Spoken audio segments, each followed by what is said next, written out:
Naniniwala ang Department of Trade and Industry na may sabwatan ang ilang flour miller at panadero kaya hindi bumababa ang presyo ng tinapay.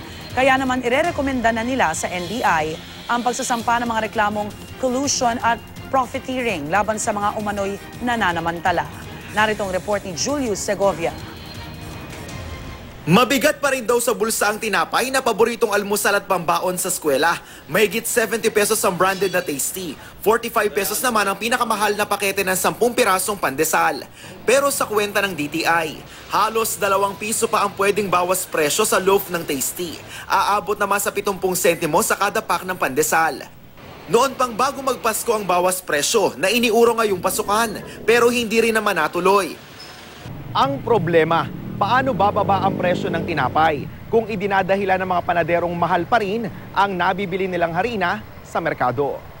3 beses nang sinulatan ng DTI ang mga panadero at flour millers, pero iilan lang ang tumugon. Sabi ng DTI, naglalaro na lang dapat sa pagitan ng 715 pesos hanggang 845 pesos ang sako ng harina dahil sa murang trigo.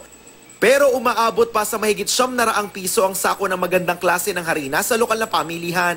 Nakapagtataka ring may ilang flour miller namang nakapagbebenta ng 700 pesos kada sako. Lumakas tuloy ang hinala ng DTI na posibleng may sabwatan sa pagitan ng mga panadero at mga flour miller. Kaya buo raw ang loob nilang irekomenda sa NBI na sampahan ng mga ito ng mga reklamong profiteering at collusion.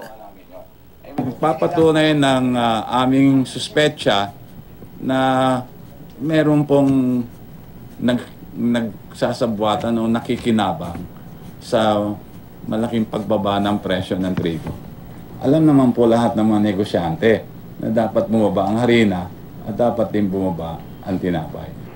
Pinalagan ito ng samahan ng mga flour miller. Ayon sa grupo, abot kaya na ang harina sa pamilihan. Mas nagbaba pa nga raw sila ng presyo dahil kailangan nilang makipagsabayan sa mas murang Turkish flour. There are now 750 peso flour locally milled per bag. Yet there are those that sell at around 900 because there is a range of prices as there is a range of products. Ang isang bakers group, imbes magbawas presyo, dinagdagan na lang ang bigat ng ibinebentang pandesal. Bagay na tila baliwala naman sa ahensya. Pag consumer kasi, ang importante yung binabayad, di yung timbang eh. It's the same price o mahal pa rin sa kanya. Para sa unang balita, Julius Segovia reporting.